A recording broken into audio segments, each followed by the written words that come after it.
Good evening दोस्तों। अभी क्या कहूँ, न्यूज़ देख रहा था तो देख रहा था कि दिल्ली में टेस्टिंग को और फिर केजरीवाल ने वो प्रतिबंध लगाए हैं अस्पतालों पे, इन सब को लेकर न्यूज़ें देख रहा था। सब आरोपण का खेल चल रहा। राजनीति इतनी ज़्यादा गंदी हो गई है कि अगर वाकई में कोई कोरोना है, मैं फिर कह रहा हूँ, अगर वाकई में कोई कोरोना है तो राजनीति से ज़्यादा गंदा इस समय काम कोई नहीं कर रहा। और अगर ये कोरोना नहीं है तो ये राजनीति से ज़्यादा धोखा हमें कोई भी नहीं दे रहा। जैसे थोड़ी देर के लिए आप सबको पता है, और ये अब तो काफ़ी सारा प्रूफ हो गया, अब सरकार ने भी एक दो जगह माना है कि कोरोना की जो टेस्टिंग किट थी उसमें गड़बड़ी थी और उसकी वजह से कई लोगों को ऐसे कोरोना बता दिया जाता था जिनको है भी नहीं। ये काफ़ी सारे लोग बता चुके हैं, मुझे कोई नया कहने की ज़रूरत नहीं। तो ये जो टेस्टिंग किट का खेल था, अभी एक थोड़ा सा सोचने की ज़रूरत है कि अचानक लॉकडाउन खोल दिया गया और कहा गया कोई दिक्कत नहीं, हमें कोरोना के साथ जीना है। पहले हमें कोरोना से डरना था, अब हमें कोरोना के साथ जीना है। मुझे बड़ा अच्छा से चुटकुले याद आते हैं। ये तो पत्नी जैसी बात हो गई, पत्नी से लोग डरते भी हैं, उसके साथ जीते भी हैं। अब ये कोरोना पत्नी की जगह जो है वो आ गया है। अभी आप लोगों ने नोटिस किया होगा कि दिल्ली में केजरीवाल ने जब ये ऐप वगैरह लॉन्च किया और उन्होंने कहा कुछ प्राइवेट अस्पताल हैं जहां कोरोना की टेस्टिंग जो है वो गलत शो कर रहे हैं, पॉजिटिव शो किया और बाद में उन्होंने जांच कराई दूसरी जगह तो नेगेटिव पाया गया। तो जैसे ही ये बात कही गई, तुरंत ही भारतीय सरकार के जो मंत्री हैं उन्होंने आके एक बयान दिया कि इनसे कहिए कि ये सब इस तरीके की बयानबाजी ना करें, ये टेस्टिंग बढ़ाएं। अब ये टेस्टिंग बढ़ाने का खेल क्या है? टेस्टिंग बढ़ेगी कैसे? अगर कोई ऐसा रूल आता कि पूरे हिंदुस्तान में हर व्यक्ति की टेस्टिंग होनी है, तो ऐसी कंडीशन में सरकार हर एक की टेस्टिंग करती, उसके लिए बहुत बड़ी बजटिंग चाहिए थी और बहुत ज़्यादा उसमें उपद्रव पैदा हो जाता, क्योंकि लगभग टेस्टिंग में 5% लोग जो हैं वो पाए जाते पॉजिटिव और हर आदमी 15-20 लोगों से मिलता है तो उतने लोग क्वारंटीन हो जाते, यानी कि पूरा इंडिया क्वारंटीन लॉकडाउन हो जाता। लेकिन ये भय का खेल धीरे धीरे दिखाना पड़ता है। एकदम भय पैदा नहीं होता, भय थोड़ा हल्के हल्के आदतों से पैदा होता है। ये मैं शुरू से कह रहा हूँ, बहुत बार कह चुका हूँ कि ये भय का खेल है। तो उस भय के खेल के लिए एक बहुत अच्छी प्लानिंग है। अब उन्होंने प्लानिंग कैसे की? टेस्ट करने के लिए लोग आए, इसके लिए शुरू में जितने लोग थे, अवेक लोग थे, जो अवेक थे कोरोना के संबंध में, जैसे दिल्ली और बॉम्बे में, वहाँ बहुत लोग टेस्टिंग के लिए आए अवेक के कारण। इसीलिए दिल्ली और बॉम्बे जैसी जगह में बहुत ज़्यादा लोग पाए गए। ये कहना गलत है कि वहाँ हवाई जहाज से आए थे और इसलिए ऐसा हुआ, ये मैं नहीं मानता। सच बात यह है कि वहाँ के लोग अवेक थे, खांसी जुकाम या इस तरीके के लक्षण होने पे वो स्वयं जाके जांच कराना पसंद करते थे। लेकिन फिर क्या हुआ? फिर धीरे धीरे लोगों ने आने की संख्या घट गई तो हल्ला मचना शुरू हुआ। अभी आपको मालूम है कि प्रदेशों में, कुछ प्रदेशों में जाने की छूट नहीं है, बॉर्डर पे जांच लगी हुई है। अगर जैसे उत्तराखंड है, उत्तराखंड में अगर बाहर से कोई प्रदेश से आता है तो उसे उत्तराखंड में 14 दिन के लिए क्वारंटीन होना पड़ेगा। हमारे एक आए हुए हैं, वो 14 दिन से क्वारंटीन उनको करवाया गया था। वो अच्छे खासे परमिशन लेके आए और सब कुछ सही था। लेकिन जैसे ही उत्तराखंड के बॉर्डर में प्रवेश किए, वहाँ पे उनकी जांच हुई, उनकी वो जांच ली गई। उस मशीन ने बताया 97 डिग्री टेम्परेचर और तुरंत पुलिस वाले ने लिख दिया 100 डिग्री, इनका 100 जो है टेम्परेचर आया है और इनको जांच करानी पड़ेगी। ये तो नाना करते रह गए, तब तक वो लिख गया। अब लिख गया तो जांच करानी है। तो 100 जो आने पे जांच कराने का नियम था, तो उसमें तो पहला ये नियम था कि वहीं क्वारंटीन किया जाएगा।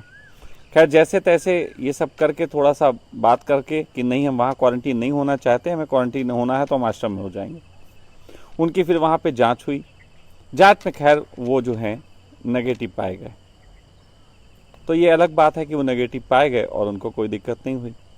अगर पॉजिटिव पाए जाते तो फिर आश्रम के भी जितने लोग थे वो भी क्वारंटीन होते, फिर क्वारंटीन के बाद उनकी भी जांच करानी पड़ती और जांच कराने के बाद उनमें से भी कोई ना एक आध निकल आता। मुझे तो बहुत खांसी हो जाती है तो अब ये सब चीज़ें तो बहुत आसानी से हैं। तो ये जबरदस्ती जांच के लिए लोगों को भेज रहे हैं, जबरदस्ती भेज रहे हैं ताकि जितनी जांच हो उतने ही लोग निकल के आए। मैं फिर कह दूं कि कुछ जगह है जहां पे बिल्कुल जांच नहीं हो रही, जहां पे लगभग बिहार की एक बात कह देता हूं, वहां पे टेस्टिंग कीड़े खत्म हो गई, वहां कोई जांच नहीं हो रही। और बिहार में चुनाव होने वाला है, बिहार में चुनाव होने वाला है और जहां पे इतने ज्यादा मजदूर अभी सता के वापिस गए हैं, उस चुनाव में किसके पक्ष और विपक्ष में होगा ये बहुत सरलता से आप समझ सकते हैं। लेकिन आपने नोटिस किया 1 तारीख को अनलॉक डाउन शुरू किया गया, अनलॉक पार्ट 1। 2 तारीख को चुनाव आयोग ने घोषणा कर दी चुनाव की। जैसे चुनाव आयोग तैयार बैठा था कि भाई तुम करो फिर हम करें, और ये मामला ज़्यादा ना फैलाएं, क्योंकि उधर हम भय का माहौल नहीं फैला दे रहे, क्योंकि राजनीति का माहौल है। राजनीति के माहौल में अगर भय का माहौल ज़्यादा फैलेगा तो लोग कहेंगे जो बिहार से आए हैं उनकी, वो बाहर से जो आए हैं वो लेके आए हैं कोरोना, और मामला कुल मिला के थोड़ा राजनीतिक गड़बड़ा सकता है। तो अभी मौका है, हमारे देश के पास एक मोटा चाणक्य है, वो संभाल लेगा, तो वो सब संभाल लेगा। सिचुएशंस अभी बहुत कुछ अच्छे ढंग से सिद्ध की जाएंगी, अभी कुछ घोषणाएं भी हो सकती हैं कि कोरोना बड़ा है, राजनीति बड़ी है। कोरोना बड़ा है, इस समय चुनाव बड़ा है। मुझे तो समझ में नहीं आया, मैं कंफ्यूज हो गया कि मैं कोरोना से लड़ूं कि इन राजनीतिज्ञों से ये चुनाव जो कर रहे हैं इनके संबंध में कुछ कहूं। टेस्टिंग के संबंध में जैसे केजरीवाल ने कम टेस्टिंग की बात कही, तुरंत उन्होंने वो हर्ष कौन है वो करके वो आ गए, उन्होंने कहा कि तुरंत एकदम टेस्टिंग बढ़ाओ। ये टेस्टिंग के प्रेशर क्यों? दूसरी बात, कुछ जगह और ऐसी गड़बड़ी हो रही है। हमारे गोपाल हैं, गोपाल के साथ अभी उनका हाथ टूटा हुआ, उनका पहले ऑपरेशन हुआ था, उसमें रॉड पड़ी थी, उसके बाद यहाँ एक दिन वो गिर गए थे तो उनका हाथ टूट गया था। उन्हें लगभग 20 दिन हो गए हैं हाथ टूटा हुआ है, 20 दिन हो गए हैं वो अपनी हाथ के लिए डॉक्टरों से अपॉइंटमेंट लेके देहरादून पहुँचे। 20 दिन से अभी तक उनके हाथ का ऑपरेशन नहीं हुआ है। पहले पहुँचने का झंझट, फिर वहाँ सोसाइटीज़ की अपने तरीके की प्रॉब्लम, कोई सोसाइटी अंदर नहीं आने दे रही कि आप इतने दिन बाद आ रहे हैं, आप अंदर नहीं आएंगे। फिर अंदर चले गए, फिर अगले दिन डॉक्टर के अपॉइंटमेंट लेने के लिए बात हुई, डॉक्टर ने कहा पहले कोरोना टेस्ट करा के लाइए। हाथ टूटा हुआ कोरोना टेस्ट होगा? हाथ टूटा, अब किसी को गोली लग जाए पहले वो कोरोना टेस्ट कराए। अगर किसी के आज की तारीख में गोली लग जाए और वो जाके अपनी इलाज कराने के लिए, तो पहले कहेंगे कोरोना टेस्ट कराओ, क्योंकि कोरोना ज़्यादा खतरनाक है। गोली तो फिर भी निकाली जा सकती है, कोरोना तो फैल सकता है, तुम्हारी गोली तो तुम्हारे अंदर ही रहेगी। वो 20 दिन से वो बंदा अभी तक उसके इलाज का नंबर नहीं आया है।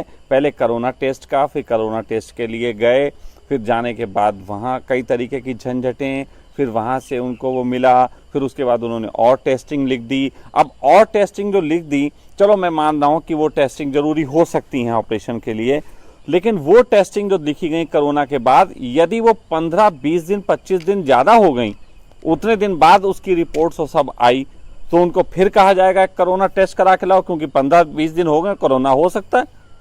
अब कोई ऐसा तो नियम है नहीं कि कोरोना आपने टेस्ट करा लिया और आपको नेगेटिव निकल आया फिर 2-4 दिन बाद नहीं हो सकता। अब डॉक्टर का मूड, डॉक्टर इनसिक्योर बैठा हुआ है, डॉक्टर कहेगा हमारा मूड है भाई तुम करा के लाओ, मेरे को भरोसा तुम इतने दिन में किससे मिल रही हो। एक आदमी का हाथ टूटा हुआ, उसके हाथ के ऊपर बनाई है, वो आदमी अपना हाथ गवा सकता है, कोई चिंता नहीं किसी को। डॉक्टर भगवान कहे जाते हैं, क्या ये भगवान होता है? क्या ऐसा भगवान हो सकता है जैसे आज के डॉक्टर ये हो गए? डॉक्टरों पे फूल माला बरसाई जाती, मुझे तो सीधी सी बात है, जब फूल माला बरसाई जा रही थी तो मुझे तो ऐसा लग रहा था जैसे बकरा हलाल करने से पहले उसको माला पहनाई जाती थी पुराने समय में। माला पहनाओ, इनको माला पहनाई गई और उसके बाद वो प्लास्टिक के इनको पहना दिए गए कपड़े।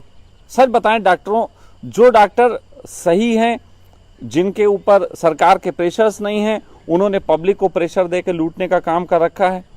जिनके ऊपर सरकार के प्रेशर हैं, वो पॉलिथीन का बैग टांगे घूम रहे हैं, वो सब अपने आप में बीमार हो रहे हैं।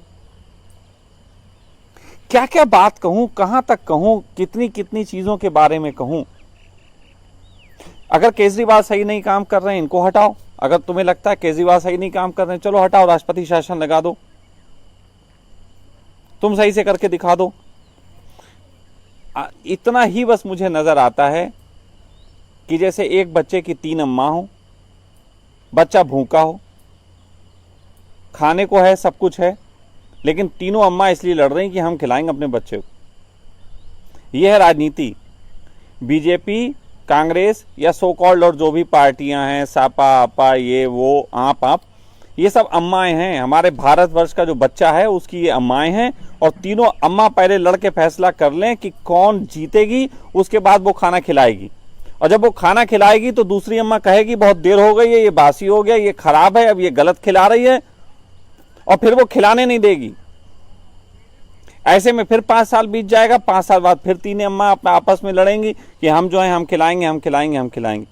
भाई अगर कोरोना बीमारी है, मैं शुरू वाली बात फिर कह रहा हूं, अगर कोरोना वास्तव में बीमारी है तो ये नेता, ये चुनाव, क्या ये बंद नहीं होने चाहिए? मेरा अंतिम सिर्फ आपसे सवाल है। अगर ये बीमारी है तो क्या ये नेता, ये चुनाव, ये टीवी पे नेताओं की बकबक बंद नहीं होनी चाहिए? और अगर ये बीमारी नहीं है तो हर वो नेता जिसने क्वारंटीन करने के लिए, जिसने लोगों को लॉकडाउन करने के लिए, जिसने लोगों के बिजनेस बर्बाद करने के लिए उन्हें घर में बैठा दिया, क्या उन पे कार्रवाई नहीं होनी चाहिए? या वो सिर्फ सॉरी कह के छूट जाएंगे? बाकी सोचना आपको है कि किस तरीके से बात की जाए, क्योंकि अब अगर हम लोग अपने हाथ में इन चीज़ों को नहीं लेंगे, हम लोग इस तरीके के क्वेश्चन नहीं उठाएंगे, तो फिर ये तो हमें कुछ भी नहीं करने देंगे, ये तो हमें सिर्फ पप्पू बना के छोड़ देंगे। तो इसलिए ज़रूरी हो गया दोस्तों, आवाज़ उठाओ। इस पेज पे मैं भी ये आया हूँ लाइव डालने, आप लोग भी अपने तरीके से प्रयास करो। मैंने अभी ये क्यू इंडियन करके जो एक ऑर्गेनाइजेशन का एक कहा, जो पब्लिक ऑर्गेनाइजेशन है, इसमें कोई अध्यक्ष, उपाध्यक्ष, सो कॉल्ड कोषाध्यक्ष नहीं है, इसमें ये सिर्फ एक पब्लिक ओपिनियन के लिए प्लेटफॉर्म बनाया, और साथ साथ इसको यथार्थ के रूप में भी उतारूंगा। मैं आप सबसे कहता हूं कि इसमें ज़्यादा से ज़्यादा लोग जुड़ो, ज़्यादा से ज़्यादा लोग प्रयास करो, और मैं कल या परसों से कोशिश करूंगा। यहाँ थोड़ी नेट की प्रॉब्लम होती, इतना ज़्यादा नेट नहीं होता, नहीं, मैं कल परसों से कोशिश करने वाला हूं कि मैं सुबह एक पोस्ट डाल के 15-20 लोगों से जो इस दिशा में अच्छे ढंग से काम कर सकें, उनसे फिर लाइव चैट पे बात करूंगा। और वो लाइव चैट कुछ बोलते हैं, कुछ सॉफ्टवेयर्स होते हैं जिसमें कई सारे लोग लाइव चैट कर सकते हैं, तो उनसे मैं बात करूंगा कि वो क्या क्या कर रहे हैं और किस तरीके से इसको, ऑर्गेनाइजेशन को और अच्छे ढंग से बढ़ाया जाए। क्योंकि अब कोई ऑर्गेनाइजेशन ऐसी नहीं चलेगी जिसमें कोई अध्यक्ष उपाध्यक्ष हो। अब तो पब्लिक ऑर्गेनाइजेशन होनी चाहिए जहाँ पे लोग सिर्फ अपनी बात उठाएं। तो क्वेश्चन करो, मैं कुछ क्वेश्चन आज उठाए हूँ, आप लोग भी क्वेश्चन उठाओ, और फिर जाके कुछ बात हो सकती है। नहीं तो ये नेता हमें लॉलीपॉप खिलाते रहेंगे, हम कब तक ये लॉलीपॉप खाएंगे?